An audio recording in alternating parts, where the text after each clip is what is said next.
Hello students, सो JEE की series start हो चुकी है। तो 21 को जो टेस्ट सीरीज हुई उसमें फिजिक्स का क्या लेवल था, किस तरह के क्वेश्चंस पूछे गए, आइए देखते हैं। एक एक करके एक एक क्वेश्चन को सॉल्व करते हैं और समझते हैं कि जो मोस्ट इंपॉर्टेंट क्वेश्चंस उस ड्यूरेशन में रहे या उस दिन रहे मॉर्निंग और इवनिंग शिफ्ट में, तो वो किस टाइप के थे एंड किस तरह के क्वेश्चंस बेसिकली पूछे गए। मोस्टली क्वेश्चंस अगर आप देखें तो mostly questions were from your module and from your notebook only, जो क्लास में आपने कर रखे थे। तो आई होप कि आपने वो सारे क्वेश्चंस अच्छे तरीके से किए होंगे। तो बट एक बार देखते हैं कि किस तरह के क्वेश्चंस इसमें आए। तो पहला क्वेश्चन जो आया that was basically from the rotational and that is in your module also.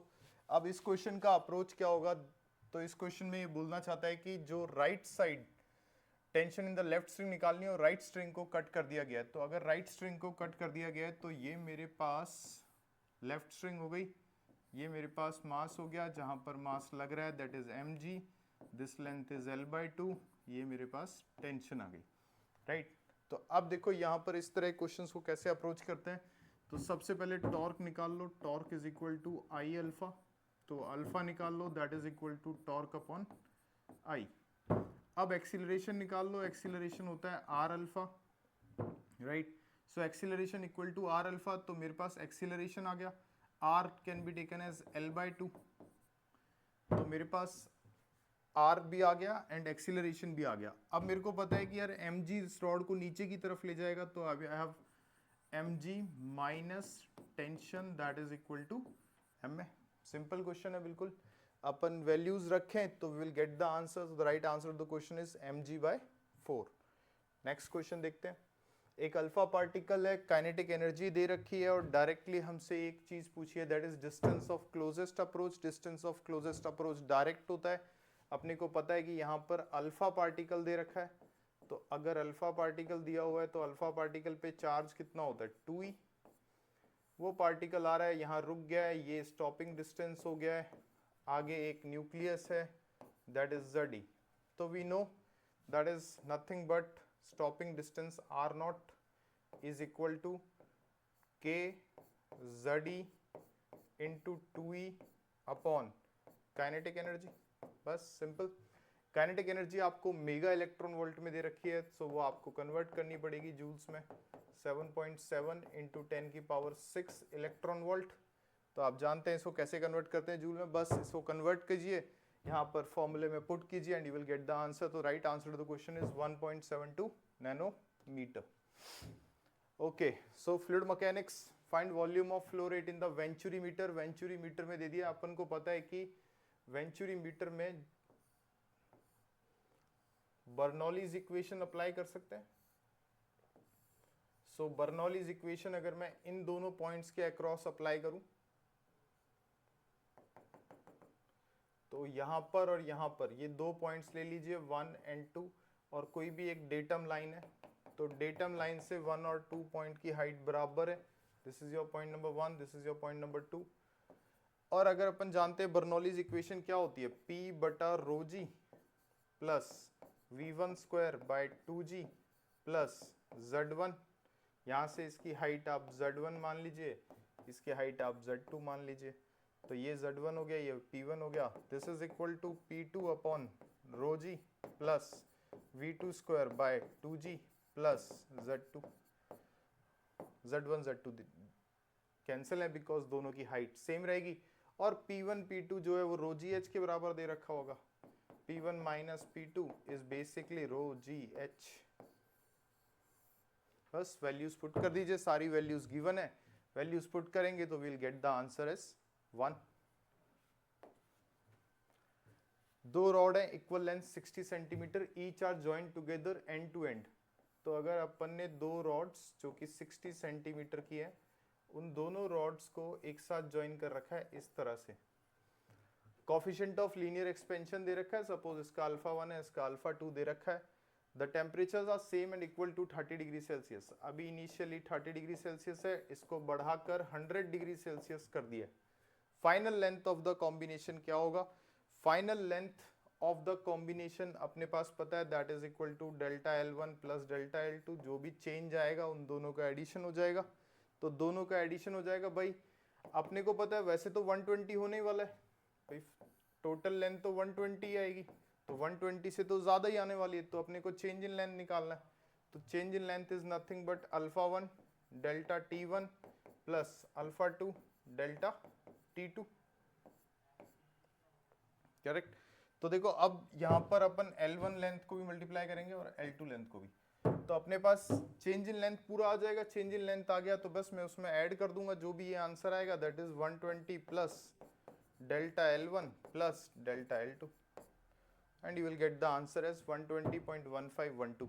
बस वैल्यूज रखनी है। तो अब तक हमने जितने भी क्वेश्चंस देखे वो बिल्कुल सिंपल थे, डायरेक्ट फॉर्मूला बेस्ड थे, कोई नया दिमाग लगाने की जरूरत नहीं पड़ रही है, बिल्कुल direct tip to the point है, राइट। जैसा क्वेश्चन जैसा फॉर्मूला बिल्कुल उसमें वैल्यूज रखो and you will get the answers. Okay, a curve is given between potential energy. Potential energy का कर्व है तो अपन जानते हैं कंजर्वेटिव फील्ड फोर्स du बटा dx, this is negative of slope of ux graph, slope of ux graph. अब मेरे को ये भी पता है कि स्लोप ऑफ ux ग्राफ जितना ज्यादा होगा, स्लोप जितना ज्यादा उतना फोर्स ज्यादा। तो यहां पर इस गिवन डेटा में देखें तो tan थीटा 1 1 दे रखा है, tan थीटा 1 1 दे रखा है, tan थीटा 2 3 दे रखा है और tan थीटा 2 ओके ये tan थीटा 3 दिया हुआ है, दिस इज इक्वल टू -1/2। तो भाई सबसे ज्यादा स्लोप इसका है, तो स्लोप इसका, इसका मतलब F B C will be more then, और सेकंड नंबर पे ये आएगा एफ ए बी, एंड उसके बाद मेरे पास आएगा एफ डी, एंड लास्टली क्योंकि वो एफ सी डी का स्लोप 0 है तो एफ सी डी। तो मेरे ख्याल से ये अपने पास आंसर आएगा, तो B is the right answer. Okay, resistance current electricity का question, for the given resistive network the net resistance across A B, okay B point would be here, R net दे रखा है। तो यार ये तो बहुत सिंपल सवाल है, दोनों रेजिस्टेंस सीरीज में है, तो ये रेजिस्टेंस सीरीज में है तो ये कितना हो गया 2R प्लस एक्स, ये कितना हो गया R, और इन दोनों के अक्रॉस जो नेट रेजिस्टेंस है वो कितना दिया हुआ है x। तो अपने को पता है दोनों पैरेलल में है तो R नेट कितना हो गया 1/R1 प्लस 1/R2। 1/R1 का मतलब क्या हुआ 1/2R plus x, and this is plus 1/R। So यहाँ पर मेरे पास दोनों मल्टीप्लाई हो जाएंगे 2R plus x into R, and this is R plus 2R plus x, and that is also equal to 1/x, क्योंकि R नेट उसने लिख ही दिया है x है। तो बस एक क्वाड्रेटिक इक्वेशन को सॉल्व करना है, and you can easily know how to solve a quadratic equation. तो उस इक्वेशन को सॉल्व करिए and you will get the answer. Simple सवाल है, मतलब आपको कोई बहुत ज्यादा लॉजिक या बहुत ज्यादा सोचने की जरूरत नहीं है, directly you can approach the question. Okay, magnetic field, तो इसमें ये है कि ये एक इनफाइनाइट वायर है और ये इस तरह से करंट आ रहा है, इस तरह से, तो ये लूप घूम गया। अगर मेरे को सेंटर पे मैग्नेटिक फील्ड निकालनी है तो इसमें कौन सी बड़ी चीज है यार, ये तो बहुत बेसिक सवाल है। अगर इससे देखा जाए तो इससे जो इनफाइनाइट वायर है, देखिए magnetic field at O will be due to infinite wire first plus and due to loop, correct. अब इनफाइनाइट वायर से अगर मैं देखूं तो मैग्नेटिक फील्ड बाहर की तरफ आ रही है, तो मैग्नेटिक फील्ड बाहर की तरफ आ रही है, और अगर मैं लूप से देखूं तो लूप से मैग्नेटिक फील्ड अंदर की तरफ जा रही, तो दोनों सब्ट्रैक्ट हो जाएंगे। बस दोनों को कर दो addition, you will get the answer, right. तो बिल्कुल फॉर्मूला बेस्ड क्वेश्चंस आ रहे हैं, बहुत ज्यादा डीप एक्सप्लेनेशंस नहीं मांग रहे, directly you can do the questions, बस फॉर्मूले आपको याद होने चाहिए। Work done in isobaric process is 100 joule, okay, so if adiabatic constant for the gas is this, तो यार अपन जानते हैं इंटरनल एनर्जी इस तरह से निकाल सकते हैं, राइट। वर्क डन आपको दे रखा है, गामा आपको दे रखा है, तो अगर मेरे को वर्क डन दे रखा है तो वर्क डन कितना दिया हुआ है, W दिया हुआ है 100 जूल, एंड गामा दिया हुआ है दैट इज 1.4, तो मेरे पास डेल्टा U आ जाएगा, तो delta Q is just equal to delta U plus W, so Q is equal to delta U plus W। तो अब मेरे को Q निकालना है, तो Q is equal to W upon gamma -1 plus W, just put the values and get the answer. Direct answer आ जाएगा 350 joules. ये सब क्वेश्चंस लगभग सारे क्वेश्चंस जितने मैंने अब तक किए सब आपके मॉड्यूल में, right, each and every question. तो बहुत ज्यादा अगर आप देखें बहुत ज्यादा कैलकुलेटिव भी नहीं है, बहुत ज्यादा सोचने वाला प्रोसेस भी नहीं है कि बहुत ज्यादा क्वेश्चंस आपको ऐसे दिए हो कि you have to think in all the questions. बिल्कुल डायरेक्ट फॉर्मूले बेस्ड क्वेश्चंस हैं।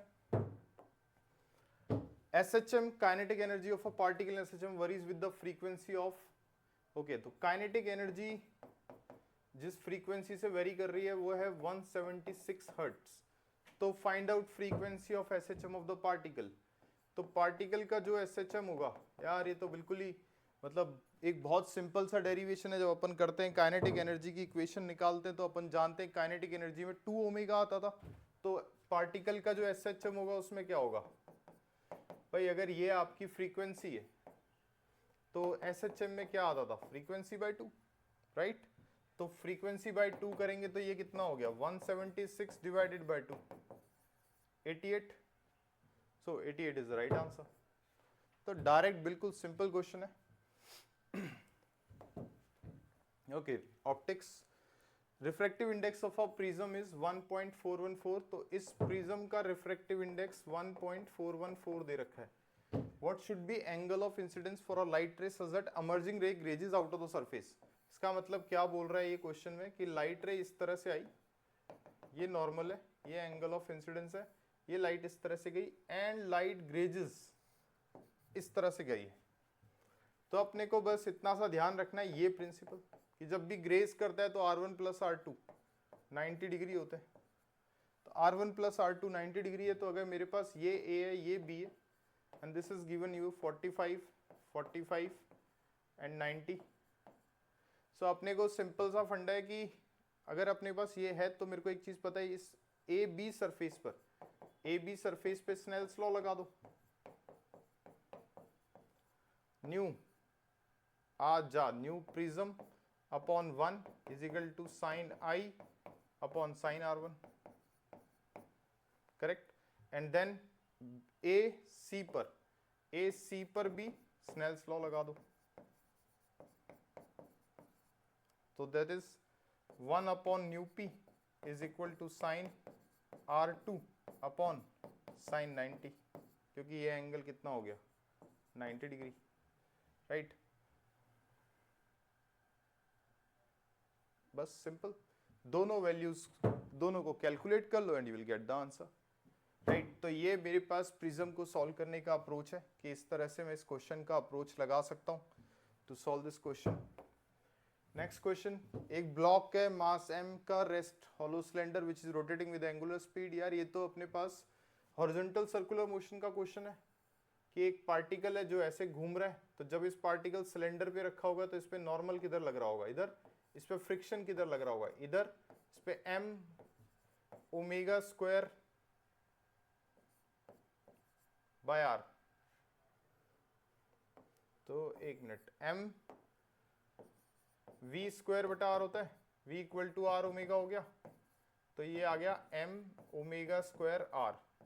तो m ओमेगा स्क्वायर r बाहर की तरफ लग रहा होगा और mg कहाँ लग रहा होगा, इस तरफ। अब क्या पूछा है क्वेश्चन में, find minimum coefficient of friction, mu पूछा है। तो यार मेरे को पता है F is equal to mg। F क्या है, mu n is equal to mg। Mu n कितना हो गया है m omega square r, that is equal to mg. So m cancel.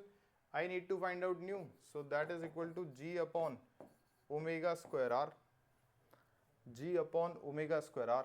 अरे वाह, सिंपल, राइट। तो देखो अपने से बहुत ज्यादा कैलकुलेटिव क्वेश्चंस नहीं आ रहे हैं, बस डायरेक्ट फॉर्मूले बेस्ड क्वेश्चंस आ रहे हैं। एक metre bridge, two balancing resistances are there 30 ohm and 20 ohm. If galvanometer shows 0 deflection for the jockey's point. इसका मतलब अगर मैं इसको मीटर ब्रिज में इस लेंथ को L मान लो, तो अपन जानते हैं मीटर ब्रिज का मतलब 1 मीटर, तो ये कितना हो जाएगा 100 माइनस L। बस अब अपन जानते हैं कि ये बैलेंस है, तो 30 upon L will be just equal to 20 upon 100 minus L। ये इस क्वेश्चन का अप्रोच है। तो इस क्वेश्चन का अप्रोच अपन इस तरह से लगा सकते थे, राइट। RMS स्पीड किसी भी मॉलिक्यूल की ये होती है, right. We have done this कि अपने पास केटीजे में एक फॉर्मूला रहता है, P is equal to pressure is equal to 1/3 rho and CRMS का whole square, root mean square speed, right. तो अपने को पता है कि डेंसिटी को क्या लिख सकते हैं, मास अपॉन वॉल्यूम CRMS का whole square, this is P, so PV is equal to m CRMS का whole square and I can say 3 2 1/2। तो PV क्या हो सकता है, PV क्या हो जाएगा RT, तो मेरे पास आ जाएगा, अब मेरे को ये तो मेरे पास काइनेटिक एनर्जी आ गई, राइट। तो अगर मेरे को काइनेटिक एनर्जी के टर्म्स में लिखना है तो मैं इस तरह से लिख सकता हूं, करेक्ट। और अगर मेरे को सिर्फ CRMS निकालना है तो मैं यहां से भी डायरेक्टली ला सकता हूं। बस मेरे को इतना ध्यान रखना है कि ये m जो होता है ये मॉलिक्यूलर मास ऑफ गैस होगा या Na होगा, तो इस फॉर्मूले से मैं उसको ड्राइव कर सकता हूं। तो इस फॉर्मूले से I can drive this formula, right. तो we can find out the CRMS, तो यहां से मैं RMS वेलोसिटी निकाल सकता हूं। तो डायरेक्ट भी फॉर्मूला है 3RT/m, और आप इस फॉर्मूले से जो कि अपन KTG में पढ़ते हैं उस KTG के फॉर्मूले से भी अपन ड्राइव कर सकते हैं, और ये इससे डायरेक्ट आ जाता है, राइट। तो इसमें वैल्यूज पुट कर लीजिए, बस ध्यान रखने वाली बात है कि टेम्परेचर जो है वो केल्विन में होना चाहिए, और molecular masses of the gas आपको पता होने चाहिए, hydrogen and oxygen. Okay, for the given circuit arrangement find the charge on the capacitor in the steady state. इस कैपेसिटर पे चार्ज निकालना है, या चार्ज निकालने का केवल एक फंडा है, C delta V, Q equal to C delta V। अब मेरे को यहाँ पर दिख रहा है डायोड्स भी कनेक्टेड है, तो यहाँ पॉजिटिव टर्मिनल है तो ये भी पॉजिटिव है, इसका मतलब ये फॉरवर्ड बायस्ड है और ये रिवर्स बायस है। तो अगर ये रिवर्स बायस है तो इसका मतलब ये जो सर्किट है, ये सर्किट अब इस तरह से बन जाएगी,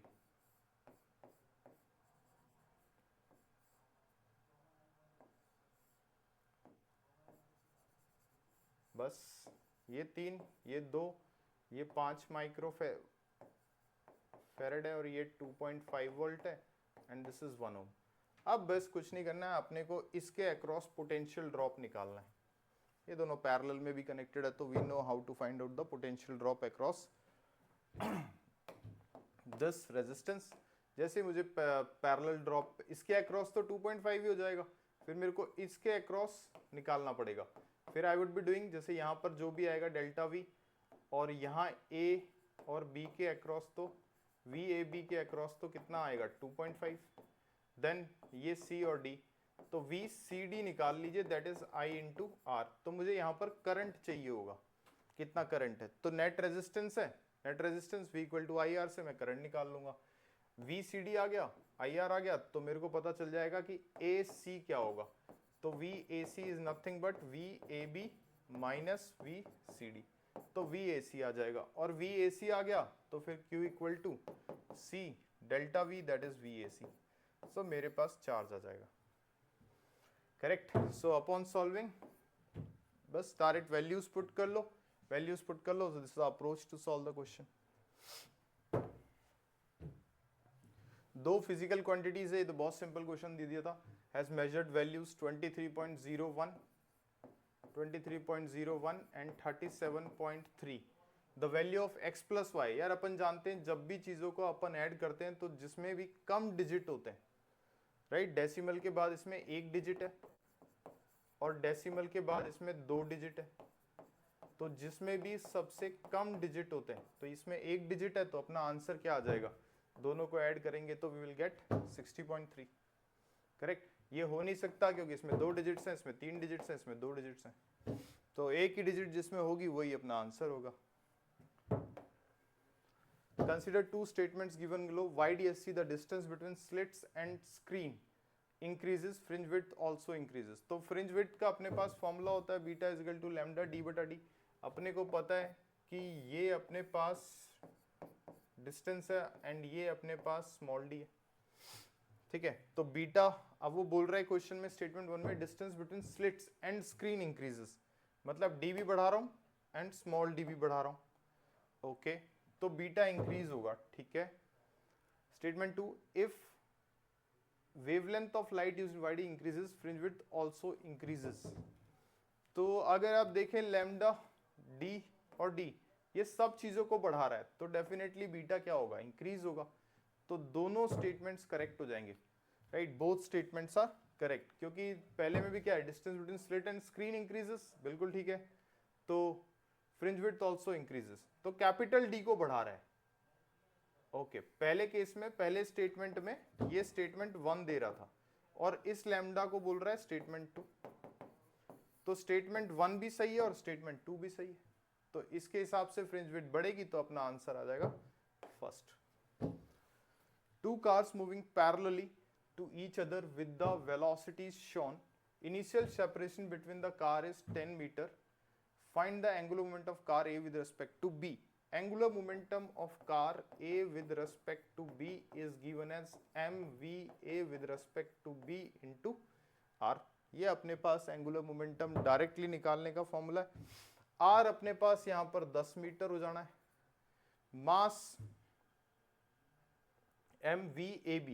यहां पर एक चीज ध्यान रखनी की, ये जो वेलोसिटी है ये अपने पास जो अपने को यूज करनी है, this is va minus vb, बस इस va माइनस vb को अपन मीटर पर सेकंड में लिखेंगे, तो ये मेरे को कन्वर्ट करने होंगे, किलोमीटर पर आवर दिया है तो अपन जानते हैं 5/18 से सीधा मल्टीप्लाई कर देंगे तो अपने पास आ जाएगा।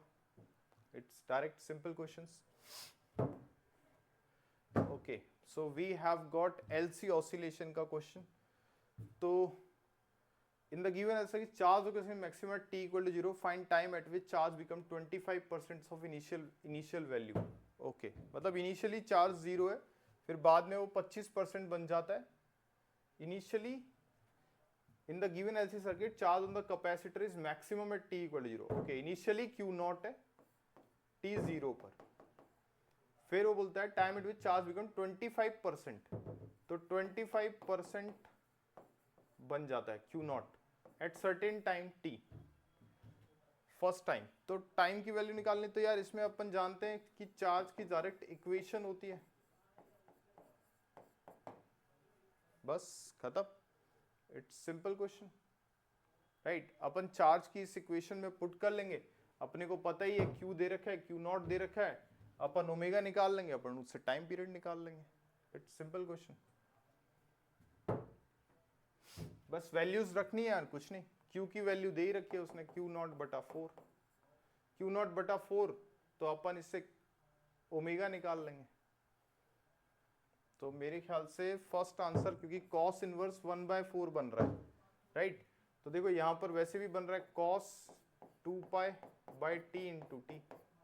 सो यार मेरे को एक चीज पता है कि Q0/4 है, तो ये बन रहा है, अच्छा यहाँ पर Q0/4 आएगा, सॉरी, तो दिस इज 1/4, ये cos इनवर्स बन रहा है। तो कभी कभी कहते हैं ना अपन सेलेक्टिव ऑप्शन से भी ढूंढ सकते हैं, तो अगर देखा जाए cos इनवर्स 1/4 ना इसमें ना इसमें ना इसमें, करेक्ट। तो डायरेक्ट भी आप कर सकते हो, मतलब डायरेक्ट पूरा सॉल्व किए बिना भी अपन डायरेक्ट अप्रोच लगा सकते हैं कि cos inverse 1/4 would be the answer. So इस तरह से आपके दोनों शिफ्ट्स में 21st की जो मॉर्निंग और इवनिंग शिफ्ट थे, ये उसके क्वेश्चंस थे सारे, जो बेसिकली थोड़े से यूनिक है, बाकी सब तो और बिल्कुल डायरेक्टली फॉर्मूला बेस्ड थे। सो ये क्वेश्चंस इस तरह से आए। So I would like to wish best of luck for 22nd। Everyone do well. Questions बहुत ज़्यादा टफ नहीं आ रहे हैं, बिल्कुल सिंपल आ रहे हैं, डायरेक्ट फॉर्मूला बेस्ड आ रहे हैं। Okay, thank you and bye bye.